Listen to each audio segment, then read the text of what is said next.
Bonjour, soyez les bienvenus à la table ronde sur le thème de la culture et résistance malgré le Stade Nouveau. Pour parler sur ce thème, on a le plaisir d'avoir avec nous Raquel Henriques de Silva, professeur titulaire à la Faculté des Sciences sociales et humaines, Université Nouvelle de Lisbonne, au département d'Histoire d'Art. Après, on a Annette Stoij, professeur titulaire à l'Institut supérieur technique, Université de Lisbonne, où elle est en charge du programme d'architecture. Et au final, on a Miguel Magalhães, directeur du cabinet du président et aussi directeur du programme Gulbenkian Culture à la Fondation Gulbenkian à Lisbonne. Les trois invités iront parler sur... mais um bocadinho? Sim. Okay, si. Les trois invités iront parler sur la question de la production artistique et culturelle pendant et après la période de la dictature au Portugal, normalement connue comme le Estado Novo, l'État nouveau. Néanmoins, son sujet ne sera pas les œuvres produites dans l'esprit du discours culturel imposé par la dictature, mais plutôt les œuvres énigmatiques qui, par son caractère innovateur et indépendant, ont gagné sa place dans l'histoire nationale et internationale. D'abord, Raquel Henriques de Silva va présenter comment les artistes portugais ont été capables de développer son œuvre malgré l'oppression et la censure imposées par la dictature. Après, Annette Stoij ira présenter cette expérience dans le domaine de l'architecture en démontrant son importance pour la internationalisation de l'architecture contemporaine portugaise. Pour finir, Miguel Magalhães ira présenter les politiques publiques d'appui à la création artistique implémentées au Portugal après la Révolution en les comparant avec le passé dictatorial. Merci beaucoup pour votre présence et surtout pour le partage de ces thèmes qui est d'extrême relevance pour la connaissance du passé récent de l'art et de l'architecture au Portugal. Merci.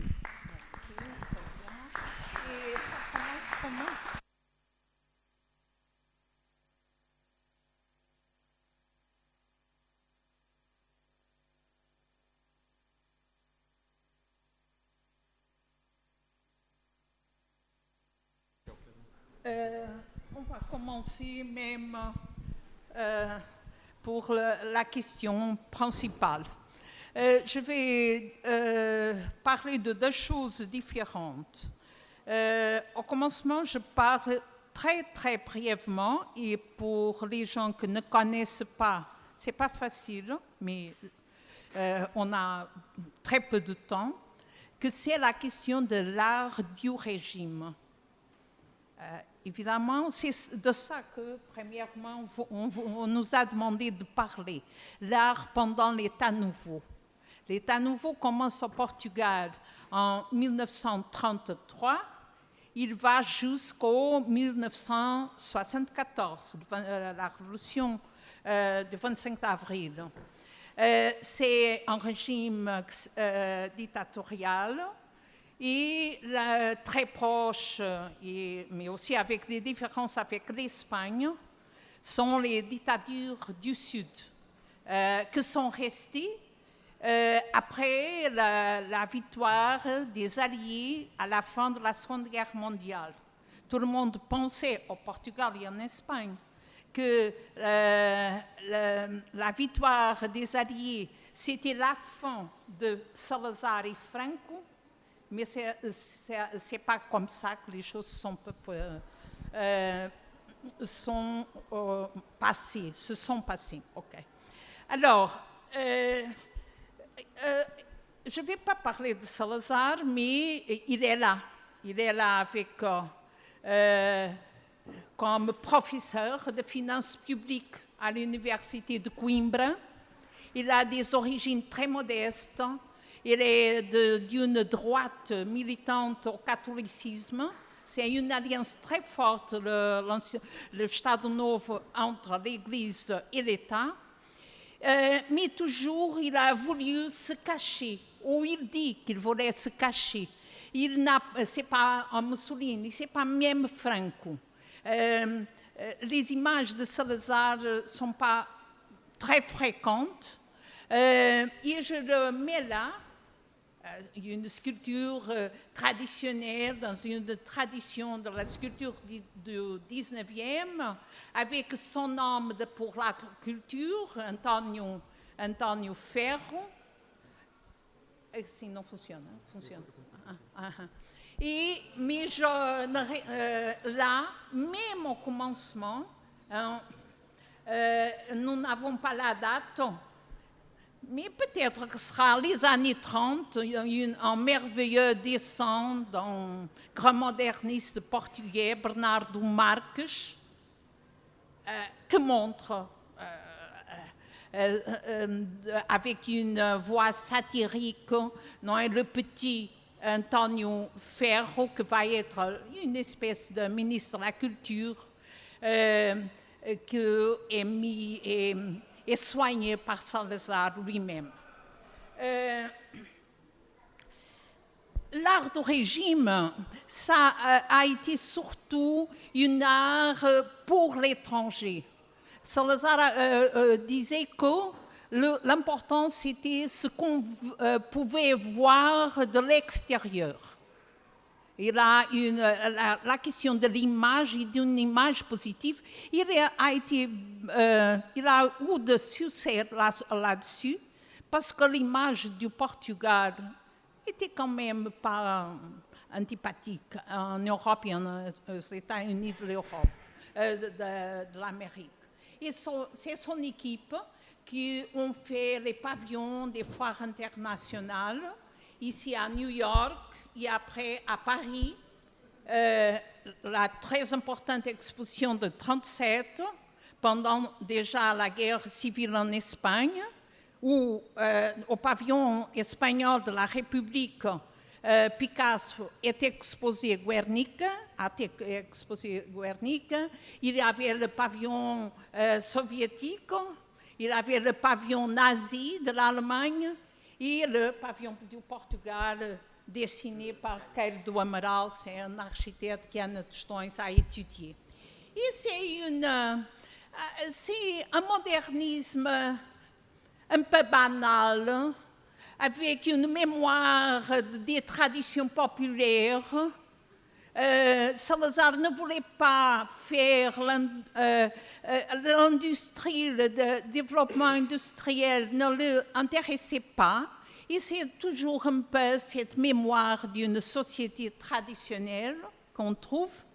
Et puis, il y a les caricatures, évidemment. Elles sont et elles ne sont pas des caricatures, parce que quand j'étais petite, au passé, très passé, ces images, elles étaient fréquentes. Tout pour la nation, rien contre la nation. Et après, la carte du Portugal, que c'est le profil de Salazar, hein, isolé de l'Espagne et tourné pour l'océan qu'il pensait toujours que c'était le futur du Portugal.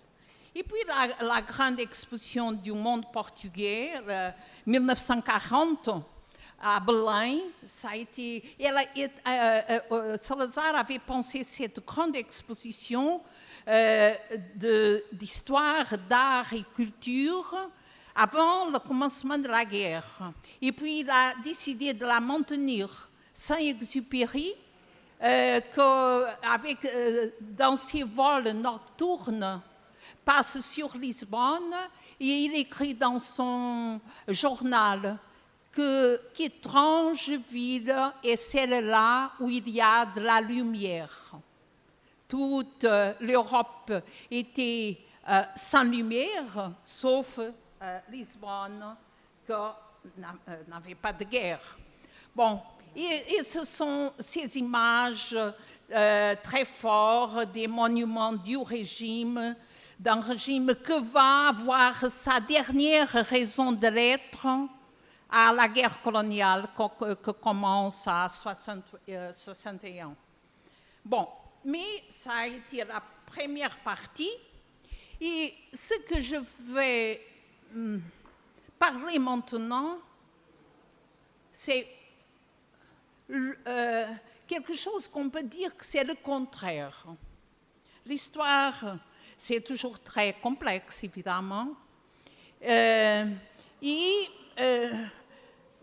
une dictature domine, menace, met des gens en prison, mais la liberté de chacun, c'est quand même la liberté de chacun. Et ce qui m'intéresse comme historienne, c'est d'étudier ces plis, ces choses sombres, cette liberté dans une dictature. Et alors, c'est presque fatal de parler de Maria-Helena Vieira da Silva. C'est la plus importante peintre d'origine portugaise et nationalité française après 57, je pense. Non, 56. Elle est venue à Paris quand elle avait 20 ans, comme tous les jeunes de l'Europe qui pouvaient venir. Elle est restée à Paris, elle s'est mariée avec un autre peintre hongrois d'origine, Árpád Zenes. C'est vrai que beaucoup de gens au Portugal disent, mais quand même, Vieira da Silva, c'est française. Non, évidemment, elle est devenue française. Elle a fait son travail en France, mais elle est une artiste qui est représentée au plus important musée d'art contemporain du monde. Et toujours, la question du Portugal a été une question très importante pour elle. Ça, c'est le commencement de Vieira. C'est Vieira avant d'être Vieira. C'est un autre portrait très intéressant.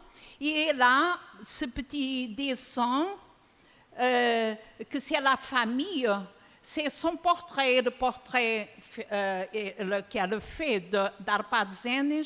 Et les murs et le sol, ils sont déjà très Vieira da Silva du point de vue de sa technique.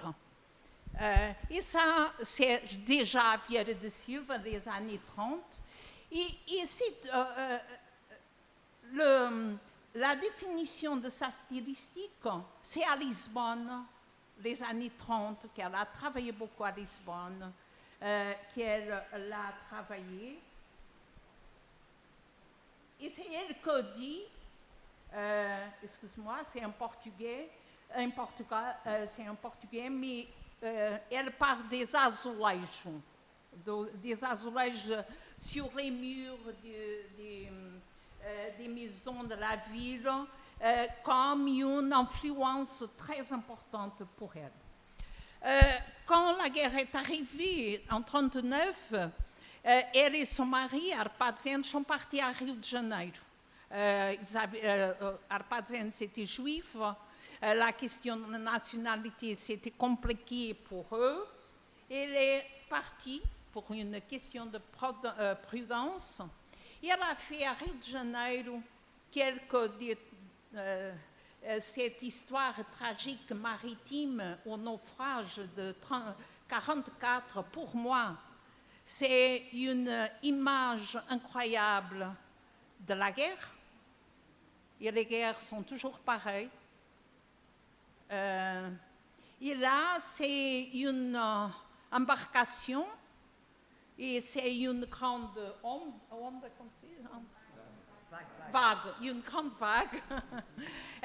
Et tout ça, c'est des gens. Et c'est la mémoire travaillée par une artiste contemporaine des naufrages des navigateurs du XVIe siècle au Portugal. Et celui-là, le désastre ou la guerre, elle a fait ce travail, elle dit que c'était une dame qui venait qui était polonaise, qui est arrivée, son fils était mort à la guerre, Et elle a raconté toute cette triste histoire, comme dit Vieira, et elle a fait ce travail complètement incroyable. C'est un paquebot, et c'est cette destruction terrible des gens qui sont morts. C'est très, très fort. Et j'ai encore des images. Vieira est restée toujours à Paris. Lisbonne est devenue très importante pour elle à la fin de sa vie, à cause de la révolution du 25 avril. Elle a été invitée par un grand poète portugais, Sofia de Melo Breiner, et elle a fait ses affiches pour la révolution. Bon, j'ai encore 5 minutes. OK. Alors, j'ai terminé Vieira et je parle d'Almada Negreiros. Il est resté au Portugal. Il n'a pas beaucoup voyagé. Il est un des plus importants artistes portugais, mais il est aussi écrivain, poète, dramaturge, philosophe. C'est quelqu'un de très incroyable. Et pendant l'État nouveau, il a eu beaucoup de commandes parce qu'il est ami personnel, il travaille très bien avec l'architecte Pardal Monteiro. Et ça, ce sont les gares maritimes de Lisbonne qui sont bâties au commencement des années 40. Et Almada Negreiros a fait la décoration de ces gares. C'est difficile de vous montrer parce qu'ils sont des grands panneaux murales. Ils sont très intéressants et en triptyque, merci. Et il évoque un des plus grands problèmes du pays, c'était l'immigration. Parce que Salazar, il voulait que le pays soit un pays tranquille, il n'a pas de guerre, il vit regardant la mer, il a une culture traditionnelle avec des pratiques économiques traditionnelles, mais le peuple, il part. L'immigration, c'est toujours très grave au Portugal et c'est l'image même que les choses n'étaient pas bien, évidemment. Et alors, il y a eu une extrême droite du régime. Bon, c'est un régime de droite, mais dans le régime d'État nouveau, il y a une extrême droite, très fasciste en fait, qui a fait la proposition de faire démolir ces panneaux, parce qu'ils n'étaient pas dignes. Les étrangers arrivaient, le plus important c'était ce qu'on veut, que les étrangers disaient du Portugal, il faut dire bien, et là, parler des problèmes de partis, pourquoi ces gens partent, c'est le pays, on est si heureux au Portugal. Et alors cette extrême droite a fait cette proposition. On ne parle pas de ça. Quand on vit dans une dictature, le problème n'est pas seulement ce qu'on sait, c'est ce qu'on ne sait pas. C'est très tard, ces panneaux, c'est de 47, 48, et seulement à la fin de sa vie, les années 70, Almada a dit « les panneaux sont là à cause de João Couto ». João Couto était le directeur du musée d'art ancien. Il n'était pas un homme contre le régime, il ne pouvait pas l'être. Au Portugal, pendant l'État nouveau, les gens qui avaient des positions importantes devaient être du régime. C'était obligatoire. Mais ils avaient parce qu'ils étaient des gens très prestigieux. Et alors, João Couto a défendu, pas publiquement, à l'intérieur du Conseil national de culture, que les panneaux devaient rester, parce qu'ils étaient des œuvres d'art. Et c'est très intéressant, ces petites questions, ces grandes questions.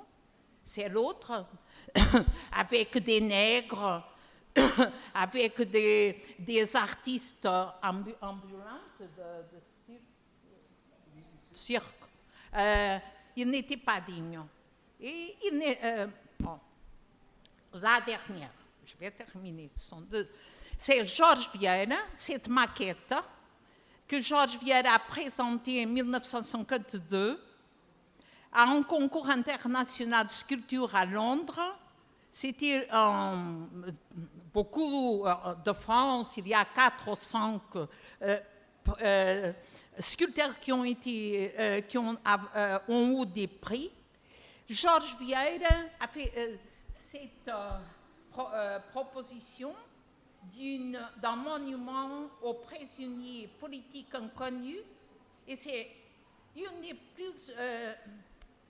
c'est pas une des premières, c'est une des plus importantes sculptures abstraites portugaises de l'époque. Et c'est incroyable, comme ce jeune, parce qu'il était assez jeune à ce temps-là, s'est présenté à Londres tout seul, sans aucun appui.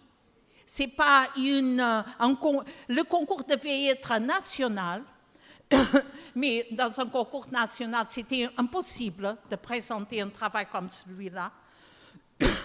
Et pour nous, qui étudions l'histoire de l'art portugais, c'est quelque chose de très important. Et finalement, Paulo Rego,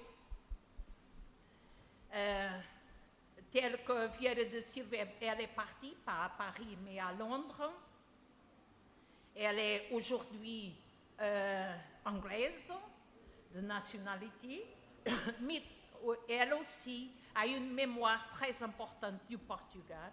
Et les années 60, elle a présenté,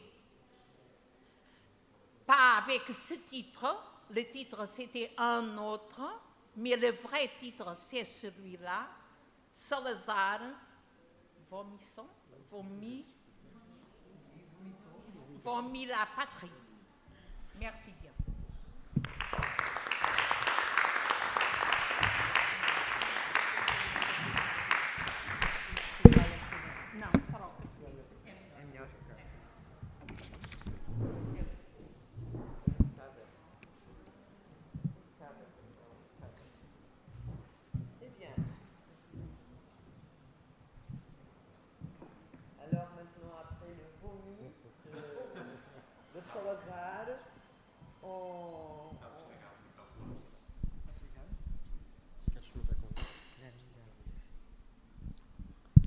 Enfin, on vous propose un petit détour sur l'architecture portugaise. Et en fait, on parlait à la conférence d'ouverture avec Pedro Cabrita Reis et Eduardo Sotomora, qu'est-ce que c'est l'art et qu'est-ce que c'est l'art portugais. Enfin, en tout cas, ce que je propose, c'est une lecture sur Teixeira de Pascoais, qui a un livre très petit, très intéressant, qui s'appelle justement, en traduisant en français, « Qu'est-ce que c'est l'art d'être portugais ?» Et enfin, et aussi, je me demande, et ça c'est une idée très intéressante qui est venue de l'ordre des architectes français, il y a 15 ans, je crois. C'est cette idée de comment est-ce que c'est possible de réaliser un pays sans penser à son architecture. Donc l'idée que l'architecture est vraiment une des images les plus fortes d'un pays. Enfin, c'est une longue histoire et il faut que je me taise, sinon les 20 minutes ça va. Mais et donc je commence justement avec enfin, cette idée de la diaspora du Portugal ou des Portugais.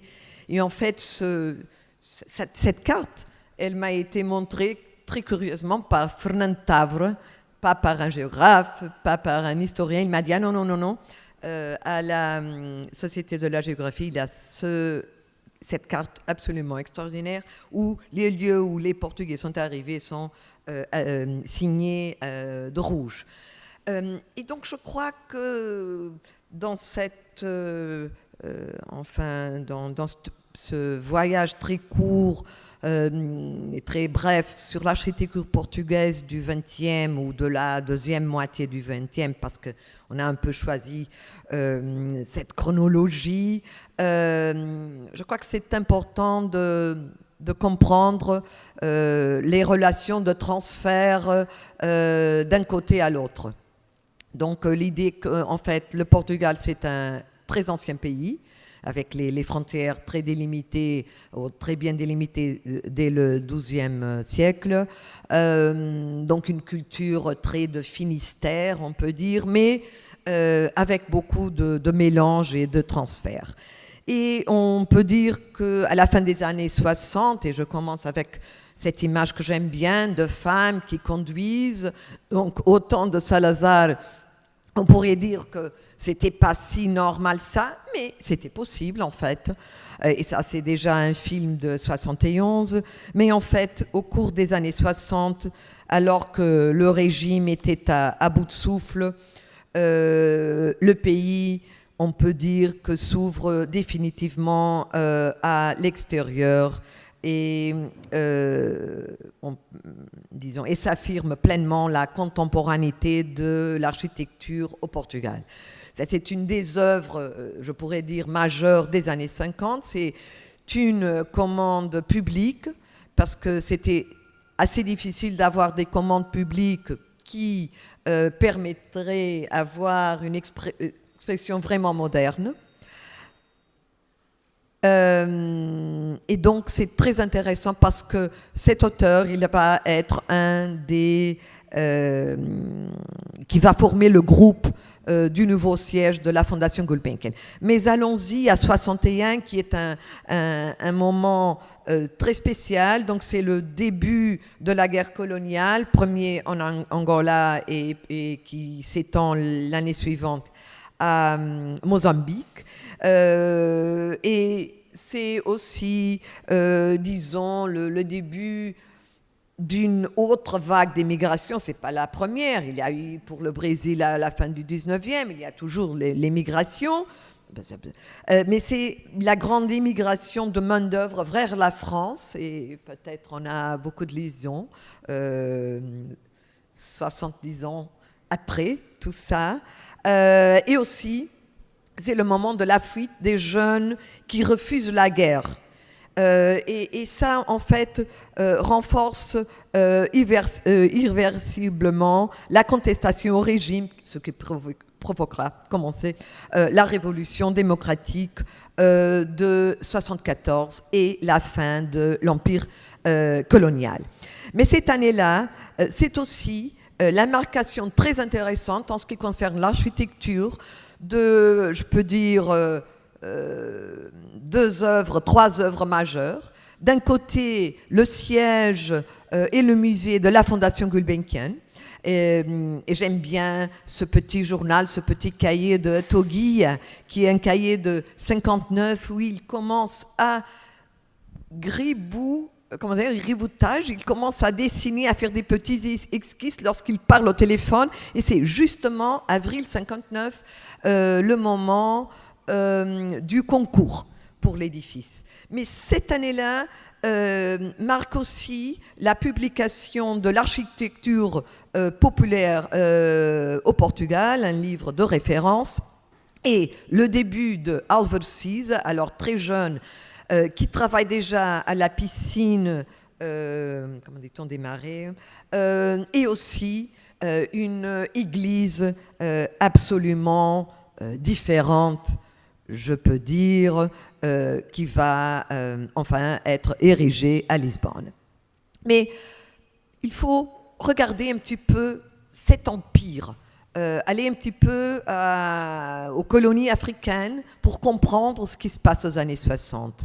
Et si à Angola, Vasco Vieira da Costa suivait de très proche, on peut dire la leçon de Le Corbusier, ou les autres de Mozambique aussi, ce moderne de style international, ou toutes ces démarches très expressionnistes, il y a un auteur qui va se distinguer, oui, ou détacher, qui est, bon, j'essaie de ne pas lire, j'imagine d'être plus rapide, je ne sais pas, c'est Pancho Guedes. En fait, son nom, c'est Amancio Guedes. Il travaille à Mozambique, et il se distingue parce qu'il arrive au réseau anglo-saxonique. Il étudie à Witwatersrand, in Johannesburg, et donc il est reçu en fait par le groupe du Tim Ten, et à cause de ça, je dirais qu'il est le seul qui est publié, parce que tous les autres, ils sont censurés. Tous les livres de Kulturman, par exemple, sur la nouvelle architecture en Afrique, le Portugal, ça n'existait pas parce que c'était vraiment défendu à cause de les Nations Unies du moment du début de la guerre. Mais donc Pancho, il est en fait très curieux, très intéressant.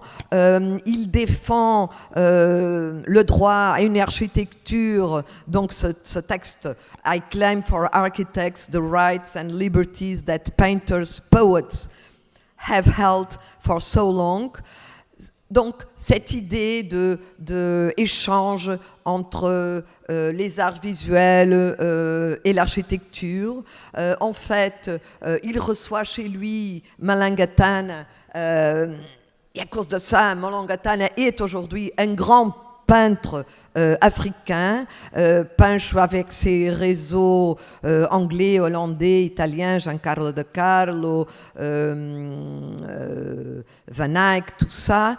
Et en fait, il sera publié à l'Architectural Review, à l'architecture d'aujourd'hui, sur un journal très spécial sur la question, enfin, des architectures fantastiques. Mais lui-même, il fait...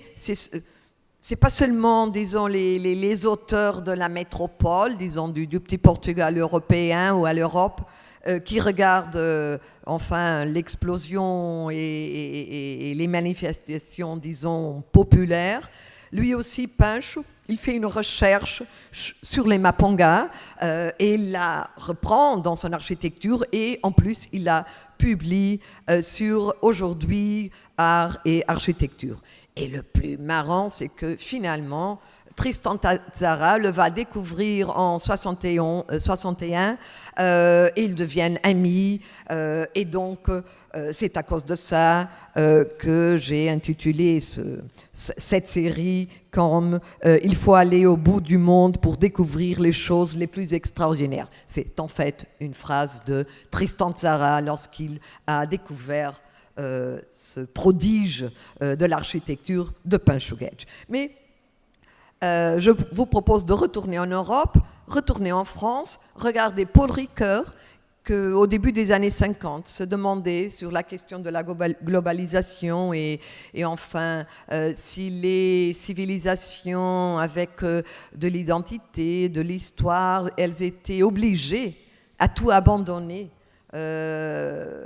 lorsqu'elles voulaient enfin prendre le bateau du développement. Donc le prix serait de tout effacer, de tout oublier. Donc ce texte très intéressant, Histoire et vérité. Et ce qu'on va voir dès la fin des années 50, donc après une affirmation qu'on peut dire 5 minutes, non 9 minutes. Bon alors. Bon. Après cette affirmation, disons, du mouvement moderne assez international, on va assister à une recherche très intéressante qui nous ramène à la question de Paul Ricoeur, de l'histoire et vérité. Et on sait, Alversies, il est vraiment un des protagonistes de cette histoire et il affirme son engagement dans le projet collectif de ne pas être traditionnaliste et de ne pas ignorer en même temps les racines. Donc ça, c'est la grande ambivalence, je dirais. Et en fait, il rappelle, lorsqu'il était étudiant en 1953, que l'immersion intense et ingénue, naïve, dans la modernité brésilienne, qui a été très importante pour l'architecture portugaise, la découverte de la production brésilienne à travers ce livre qui est le catalogue de l'exposition au MoMA de New York de 1943. Et donc, justement, il disait que la découverte des Brazil Builds a comblé un vide, mais elle a également installé un grand doute sur la voie à suivre.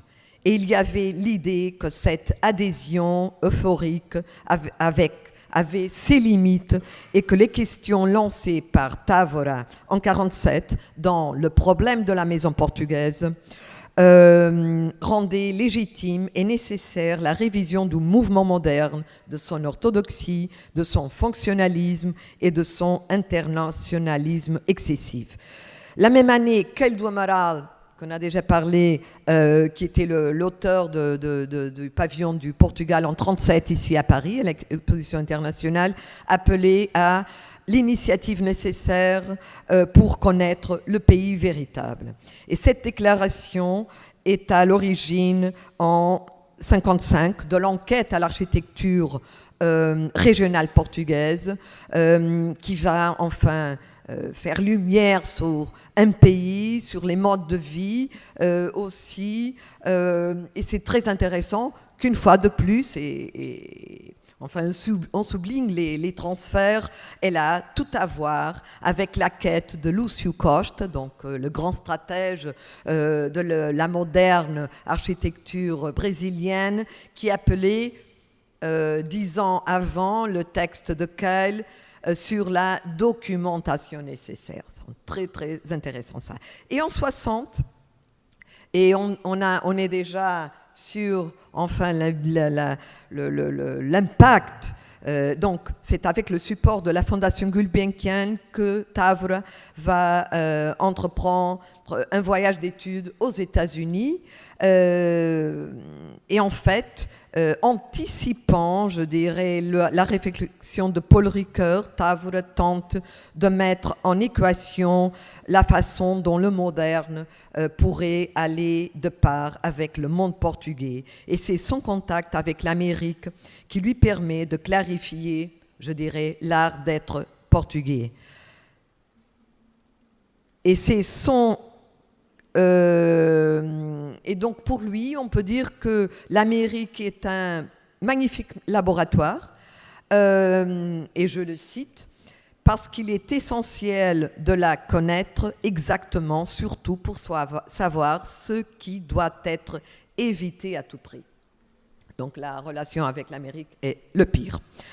Cette recherche qui s'inscrit dans une approche critique du moderne à travers des œuvres uniques témoigne la synthèse d'un vernaculaire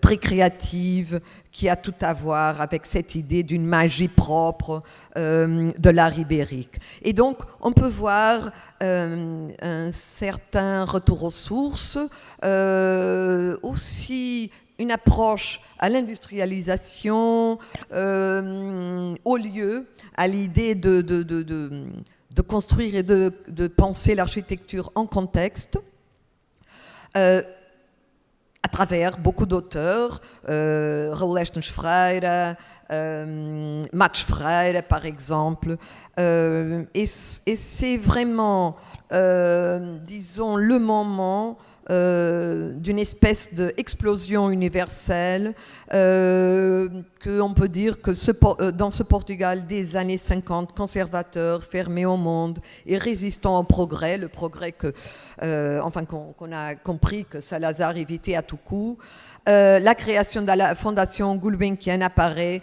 contre toute attente comme un espace de liberté, de promotion de l'art et de l'éducation. Ce sont les bibliothèques itinérantes qui étaient quelque chose de très important. Ça, c'est la seule photo que j'ai identifiée de Salazar. La seule, parce qu'il n'y est jamais allé à la Fondation, jamais. En construction, lorsqu'il était inauguré, même à des initiatives de la Fondation, notamment l'exposition à Madre Deus sous les azulejos. Mais c'est la Fondation qui est allée à Salazar. Donc, Perdigão, il a pris le petit Citroën avec la bibliothèque et il est allé au Palais de São Bento. Et on le voit un peu, qu'est-ce que ces types ils vont faire avec tous ces livres. Bon, je dois... Très rapide, Fondation Gulbenkian, international, Bagdad. On a un édifice absolument extraordinaire parce que ce n'est pas un édifice, c'est un jardin, un édifice. C'est une énorme et belle méga structure qui fait la synthèse du mouvement moderne au monde. Le mouvement moderne des architectes et des paysagistes. Donc c'est une œuvre absolument innovatrice dans ce champ qui est aujourd'hui vraiment à la page, la question de équilibrer l'artificiel et le naturel avec enfin l'art intégré, vraiment intégré. Ça, c'est la sculpture de Artur Rosa, absolument extraordinaire, qui finalement définit, je dirais, le motto, le leitmotiv de cet édifice, que c'est le permanent continuum de l'espace entre l'intérieur et l'extérieur. Et vous voyez la sculpture, que sont les sphères qui se dématérialisent et qui vont en dehors en toute liberté. Et c'est enfin le jardin, tout pensé, tout construit et un pas international. 1 minute, j'arrive pas à tout faire en fait. La grande explosion, elle va aussi venir du nord, exactement de Matosinhos, avec cette œuvre majeure de Alvarez qui nous montre une architecture portugaise en pleine liberté. Et qui va revenir aux sources, qui va regarder le paysage, qui est supporté par la nouvelle revue Architecture et qui va finalement arriver ailleurs. Donc les frontières, elles vont être surpassées. Grégotti, Rossi, les Espagnols, premier grande publication sur l'œuvre de Cise, les Espagnols, mais surtout, et c'est un hommage à Bernard Huet et à l'architecture d'aujourd'hui, dédiée au Portugal, et très intéressant. Le éditeur en chef a été Raul Estes Freire, qui a été d'une générosité scientifique et architecturale incroyable, parce qu'il a vraiment donné la place d'honneur à Cisa et à Sal, donc à la production et aux discussions, aux débats très intéressants autour de l'habitation sociale au Portugal et qui a démarré avec Bonjour Tristesse à Berlin, qui est vraiment la première grande œuvre qui a allé après les Pyrénées. Merci.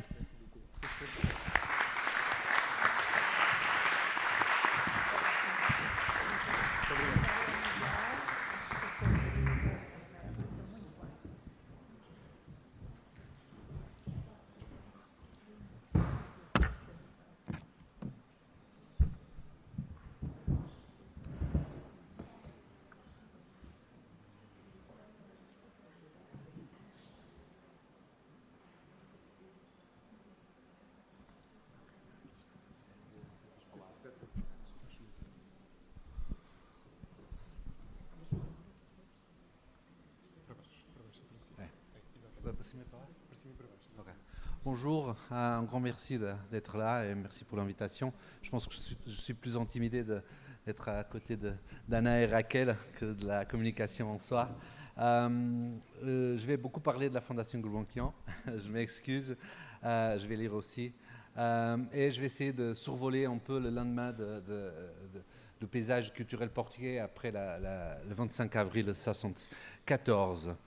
En 1975, très peu de temps après la Révolution, avec un Portugal alors en plein processus d'élaboration d'une nouvelle constitution et sous la direction d'un gouvernement provisoire, le Musée d'art moderne de la ville de Paris invita le ministère des Affaires étrangères portugais à organiser une exposition consacrée à l'art contemporain portugais.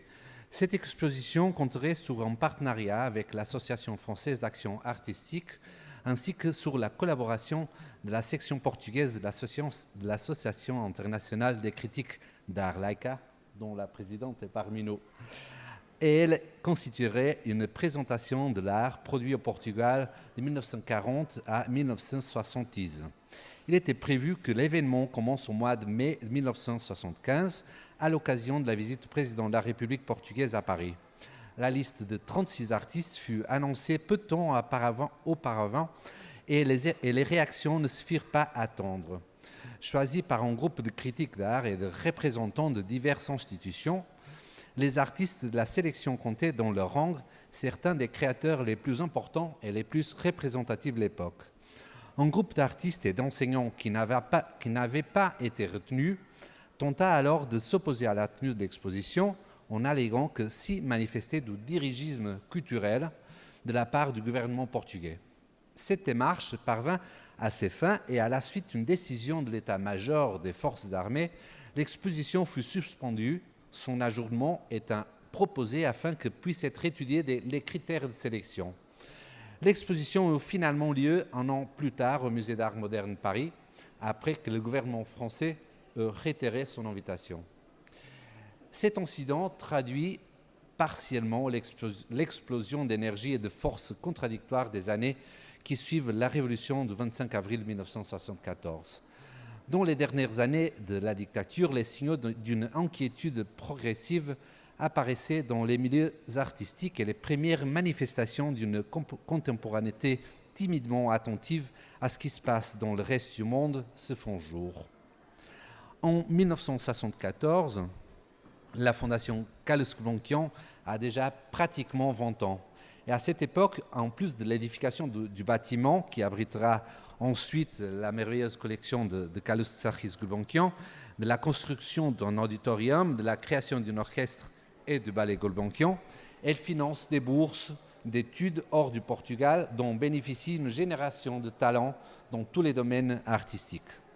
Depuis le début des années 70, en plus des activités développées par la Fondation Gulbenkian, commence à voir le jour certaines initiatives privées à l'écoute de la culture contemporaine et de ce qu'il y a de plus de récent dans le reste du monde.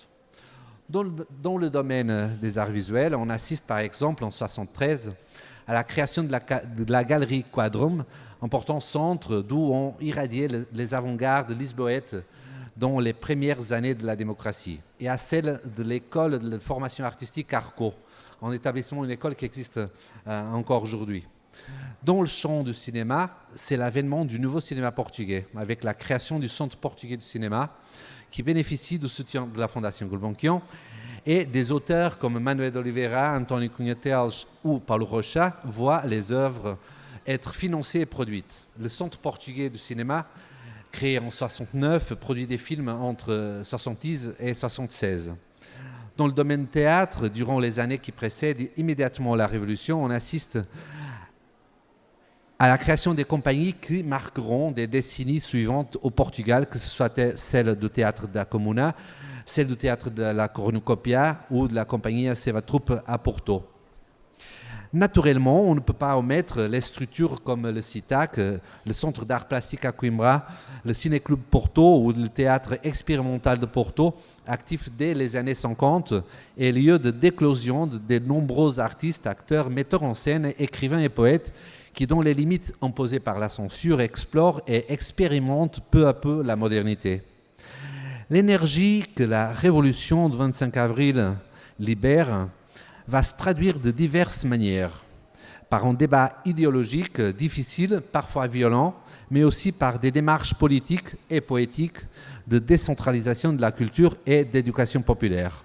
Le mouvement des forces armées, organe militaire responsable de la révolution et qui accompagne la transition vers la démocratie, crée les campagnes de dynamisation culturelle et d'action civique, plaçant la culture au service de la révolution.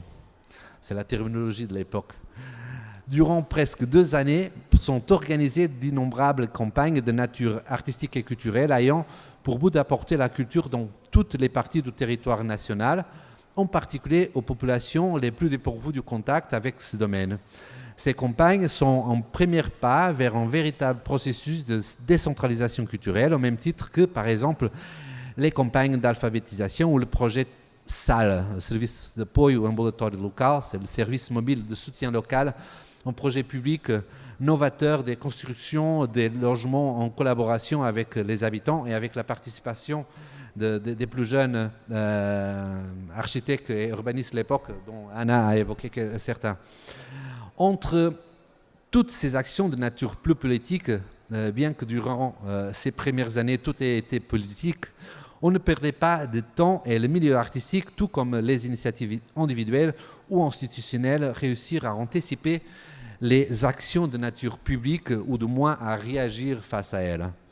La chercheuse Maria José Fazenda a étudié la transformation radicale de l'art de la danse au Portugal dans les années qui suivent la Révolution et souligne à ce titre le travail mené par le chorégraphe Vasco Vellenkamp au Ballet Gulbenkian. La danse est l'une des disciplines artistiques au Portugal parvient à la modernité plus tardivement, mais qui en cours latent réussit à se mettre à jouer à jour avec les courants les plus contemporains, s'exprimant alors aux États-Unis et en Europe. En 1967, l'État portugais crée finalement la Compagnie nationale de ballet. Dans les arts artistiques également, un ensemble d'artistes qui vivaient majoritairement à l'étranger depuis les années 60 commence à intégrer timidement les réseaux internationaux. Maria Helena Vieira da Silva, bien évidemment, et sa carrière a commencé auparavant, déjà, certes, en ont reconnu dans le monde de l'art international, mais d'autres artistes, bon nombre desquels étaient des femmes, comme le Lourdes Castro ou Helena Almeida, mais aussi José de Guimarães, Jorge Martins, et à partir du début des années 80, Julián Sarmiento et Pedro Cabrita Reis ouvrent les portes du monde de l'art aux nouvelles générations de plasticiens portugais.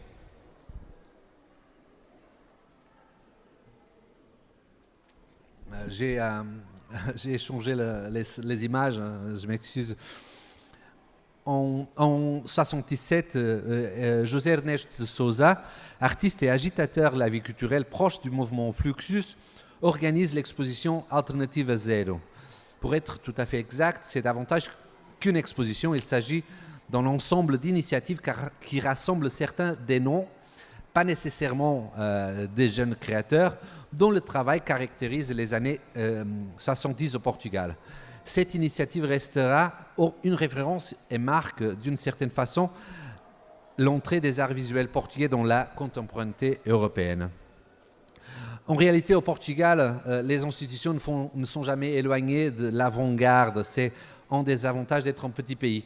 Rapidement, et aujourd'hui, ce phénomène est encore très visible, les institutions cooptent les tendances alternatives, les avant-gardes, comme mécanisme de légitimisation. Mais voilà, ça c'est un autre sujet. À Porto, entre-temps, la deuxième ville du pays, plus bourgeoise, éloignée du pouvoir centripète, la capitale, des mouvements de citoyens commencent à avoir lieu tout de suite après la Révolution et mèneront à la création du CAC, le Centre d'art contemporain. Cette initiative, développée par des acteurs locaux et prenant place dans les bâtiments du musée Soares Reis, accompagnera l'important débat sur l'éventualité de la création du musée d'art contemporain en Portugal. la chercheuse Leonore Oliveira a tenté de démontrer que le CAC est le précurseur de l'actuel musée d'art moderne Serralves. Le dit débat, en effet, a abouti en mariage heureux entre l'État et l'initiative privée à la création en 1989 de la Fondation Serralves, aujourd'hui une institution incontournable de l'art contemporain en Europe méridionale. À Lisbonne, à la fin des années 70, la Fondation Gulbenkian prépare l'inauguration du Centre d'art moderne, qui ouvrira ses portes en 1983. Bâti dans le jardin, où s'élève depuis 1969 le bâtiment principal de la Fondation, le Centre d'art moderne naît avec pour l'ambition d'une part d'accueillir la collection moderne et contemporaine qui a commencé à être réunie à partir des années 50, et d'autre part d'offrir au pays un pôle pluridisciplinaire consacré aux avant-gardes artistiques de l'époque ainsi qu'à l'éducation artistique. Le moment est venu de mentionner ici la personnalité qui est peut-être la plus importante dans cette deuxième moitié du XXe siècle dans le paysage culturel portugais, Madalena Azeredo Perdigão. Cette photo précède la Révolution. Elle était mariée avec le président de la Fondation Gulbenkian et elle est présente à divers moments clés dans l'établissement, dans le lien entre la Fondation et les arts. On va fêter ses centenaires l'année prochaine, même si elle est décédée à la fin des années 80. Après avoir créé le service musique de la Fondation Gulbenkian, au sein duquel elle est responsable de commandes importantes à des compositeurs tels que Xenakis, Sokazon ou Messiaen et les festivals internationaux de musique, elle a créé La Carte. Le programme artistique, je cite, le programme artistique de La Carte, service d'animation, création artistique et éducation par l'art, est clair dès sa première présentation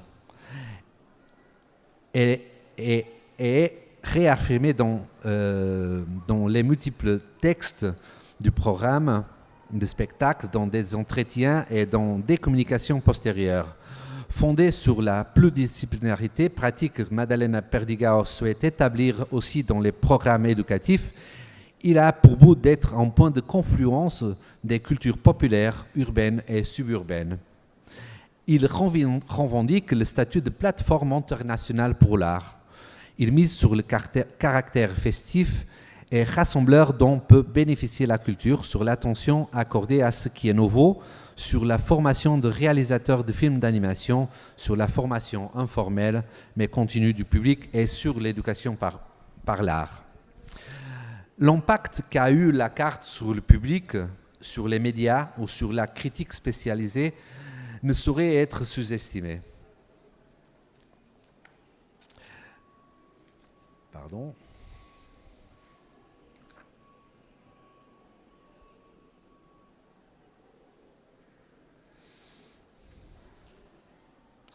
Cette initiative a été le premier instrument et le premier programme du cosmopolitisme portugais.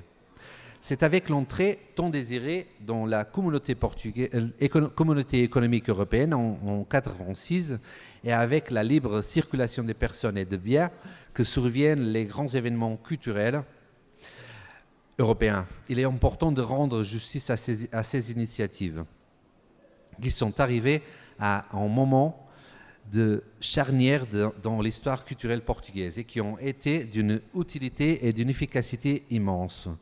Après un pays maintenu à l'écart des grands réseaux internationaux, fermé durant 48 ans sur lui-même sous un régime dictatorial à une extrémité de l'Europe, les événements suivants ont fait découvrir au public international un nouveau pays. Europalia à Bruxelles, consacré en 1991 au Portugal, Lisbonne, capitale européenne de la culture en 1994, le Portugal comme thème de la foire du livre de Francfort en 1997 et l'exposition universelle à Lisbonne en 1998. Les Portugais ont pu découvrir ce qui se faisait de plus stimulant hors de chez eux, en même temps qu'il leur a été possible de participer à des créations, productions ou présentations avec certains des artistes les plus réputés internationalement. À ce processus s'ajoute la formation des professionnels dans les domaines les plus variés des industries culturelles, ce qui permettra d'outiller et de révolutionner le secteur au Portugal avec des effets qui se font sentir encore aujourd'hui. La politique d'esprit de Salazar et d'Antonio Ferro, dont Raquel et Anna ont déjà parlé, était le fil conducteur de l'action culturelle du régime. Ce n'est qu'après le 25 avril que le gouvernement portugais s'est doté d'une véritable politique culturelle. Et même ainsi, ce n'est qu'en 1983 qu'un ministère de la Culture est créé.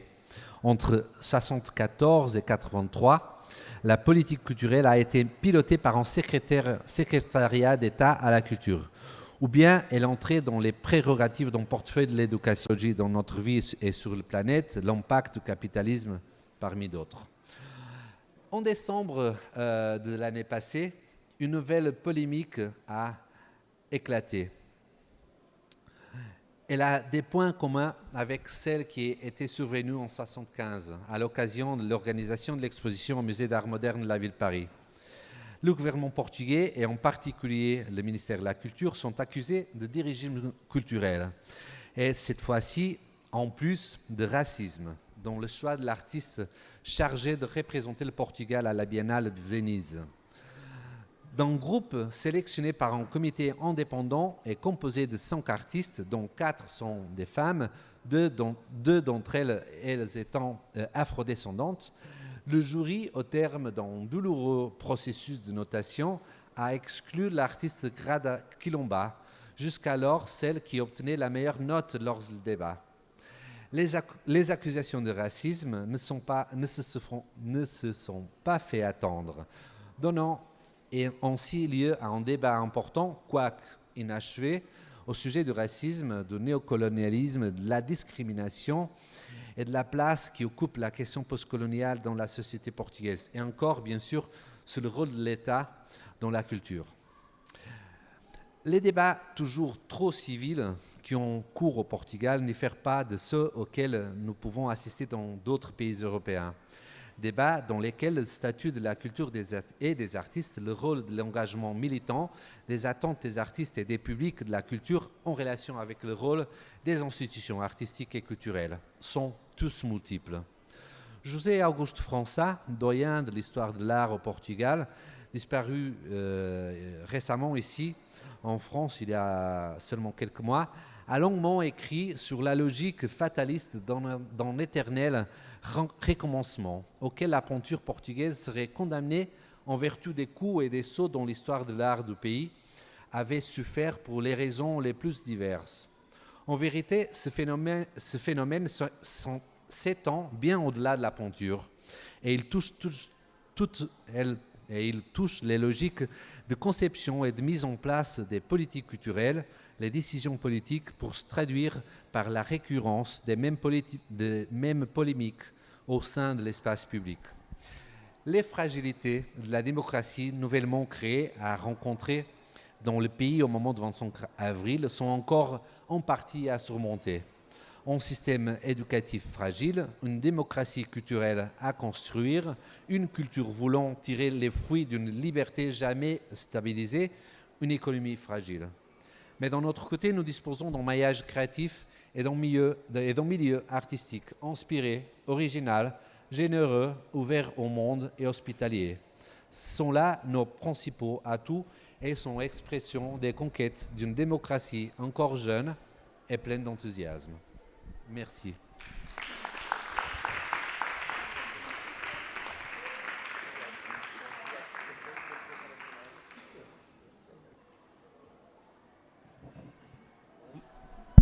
Bon, merci beaucoup à vous trois pour cet incroyable voyage par l'art, par l'architecture et par les politiques et les programmes d'appui à des artistes.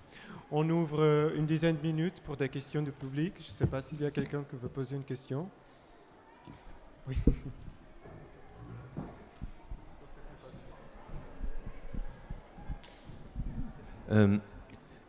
Si j'ai bien compris, vous n'avez finalement pas parlé de l'art dans les Estado Novo. Est-ce qu'il a été étudié? Est-ce qu'il y en a des livres? Et plus précisément pour les architectes comme Álvaro Siza et Souto de Moro, est-ce qu'ils ont travaillé à ce moment-là au Portugal? Est-ce que c'était complexe justement l'aller-retour entre les deux?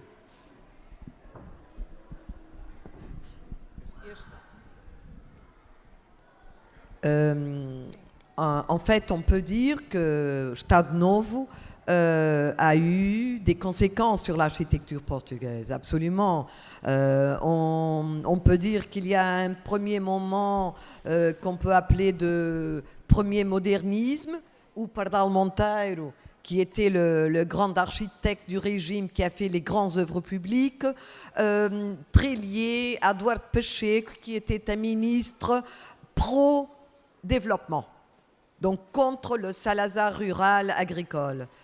Et donc, entre 26, parce que l'État nouveau c'est 33, mais en fait tout commence en 26 lorsqu'il y a un coup d'État militaire.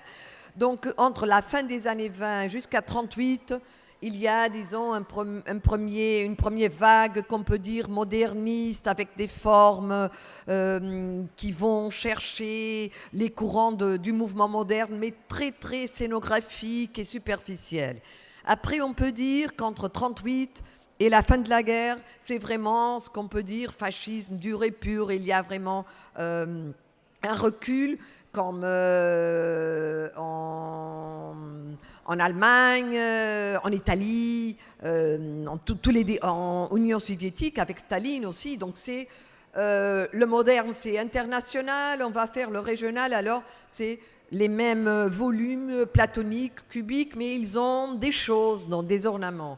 Et après la guerre, surtout après 48, les architectes, ils se réunissent dans un congrès, ils disent non, non, non, on n'admite plus d'être censuré et on va être moderne. Ça prend du temps et la commande publique, elle est encore très sélectionnée. Donc le lycée que j'ai présenté d'Atogui, et c'était la première commande publique en 59 qui a admis avoir un moderne pour faire un lycée. Mais la commande privée et même la commande des municipalités, des villes, Lisbonne, Porto par exemple, toutes les écoles primaires étaient commandées aux jeunes modernes. Donc ce que je peux dire, c'est que c'est une question très complexe. La commande privée, et c'est peut-être à cause de ça que le Porto a une force extraordinaire, parce que les piscines, c'est une commande de la mairie de Matosinhos qui était autonome. Elle ne répondait pas au gouvernement. Et donc elle a choisi le jeune promisseur Siza. La même chose pour la maison de thé. C'était un petit concours de la municipalité de Matosinhos. En fait, l'architecture, elle se fait de commandateurs, de commissions, d'architectes, de programmes, de tout ça. Qu'est-ce qu'on peut dire? Qu'il y a vraiment une période assez de censure censuré, on dit ça en français, entre la fin des années 30, je dirais 38-48, mais en fait les architectes finalement ils se débrouillent pour exister et pour être créatifs et pour faire des réseaux entre eux aussi, des réseaux combatifs. Il y a plein d'histoires qu'on n'a pas eu le temps de raconter, mais c'est un peu héroïque ça, je crois. Et après le 25 avril, l'architecture d'aujourd'hui a été vraiment une clé, a été un déclenché, un démarrage extraordinaire, parce que en fait, pendant le régime, c'était possible de parler avec les Espagnols, les Italiens, Kenneth Frampton, qui était en contact avec Rigotti Avenue et Rossi, etc. Mais outrepasser les Pyrénées, surmonter les Pyrénées, ça a été avec l'architecture d'aujourd'hui. C'est à cause de ça que les Allemands de Berlin, ils se sont dit, ah bon, allons-y prendre ce type pour faire de l'habitation sociale dans un lieu très difficile à Berlin à ce temps. C'était près du mur, c'était des zones d'immigration, etc. Et ils ont cru, ah, peut-être le portugais, il peut enfin se débrouiller avec cette chose, et il s'est débrouillé très bien. C'est ça. On a ici une autre question. Oui, bonjour. Merci beaucoup déjà pour votre conférence très intéressante. J'avais une question qui était peut-être plus pour vous, Raquel Henrique da Silva. En fait, j'ai écrit un mémoire sur 3 couples d'artistes en relation avec le Portugal, portugais et français, et parmi eux, Vieira da Silva et Arpad Chenez, et Almada Negreiros et Sarah Afonso. Et j'avais du coup une question plus concernant le rapport peut-être un peu complexe aussi qu'entretient Almada Negreiros avec le régime. Je pense notamment en fait à Sarah Afonso, qui était du coup une amie très proche de Fernanda de Castro, qui était poétesse et qui était la femme de Antonio Ferro. Et je voulais aussi savoir si vous ne pensez pas que certaines œuvres de Almada Negreiros dans les années 40 notamment, ces maternités ou des reproductions familiales n'ont pas aussi finalement correspondu à une certaine idéologie défendue par le gouvernement de Salazar et o Estado Novo. Merci, on doit être vite. Parce que... Non, ça marche. C'est vraiment difficile de parler ici. C'est une question qu'on a disputée au Portugal et on dispute encore un peu. C'est l'idéologie et la liaison avec le régime d'Almada Negreiros. Bon, vous savez, je défends, et c'est la ligne aussi que je pense qu'Anne Toucheton a suivi, que le champ artistique, pour le comprendre, c'est important de l'étudier lui-même. Évidemment, il y a les contextes, il y a les liaisons. Nous sommes des gens, nous vivons à un certain moment. Mais, mon avis là-dessus, c'est très clair. Le champ artistique a vraiment autonomie. Il y a des liaisons, il a des contextes, mais elle a autonomie. C'est vrai que les années 30, que sont des années très affirmatives du régime, Almada a eu quelques commandes très fortes du point de vue du régime.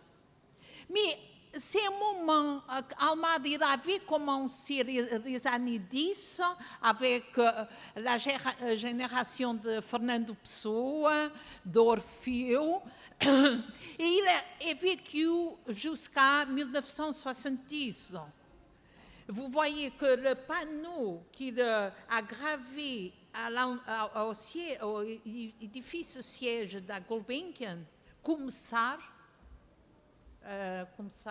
commencer, démarrer. Bon, c'est un vieux monsieur qui fait là. C'est là, à mon avis, c'est une des œuvres les plus importantes du conceptualisme portugais. J'aime parler. Bon, il n'est pas un conceptualiste, évidemment. Mais je pense que ce n'est pas utile. Au Portugal, ce n'est pas utile du tout. C'est pas... c'est mettre la politique dans son lieu. Et le lieu de la politique, ce n'est pas si important que ça. Au futur, il est très important, la politique, les régimes, ils sont vraiment importants quand nous sommes là, quand nous vivons. Après, c'est la culture qui devient importante. Je pense... quand on pense à les commandes des pyramides d'Égypte, bon, ce sont les pyramides que nous intéressent. C'est important d'étudier les questions matériaux de production de l'art et de la commande. Tout ça, c'est important. Mais le champ artistique gagne une autonomie réelle. Et c'est à cause de ça que je pense que le régime politique et la guerre coloniale qui au Portugal ont duré, du point de vue de la production des artistes, et pas seulement des peintres, des architectes, des écrivains, des gens du théâtre, de la musique, il a commencé beaucoup plus tôt. Et ça, c'est vraiment intéressant. Sinon, on a discussion très minuscule. C'est pas intéressant. L'œuvre d'Almada, c'est plus intéressant que ses liaisons avec le régime. Merci beaucoup aux deux invités, aussi au public. Restez pour des prochaines conférences. Merci beaucoup.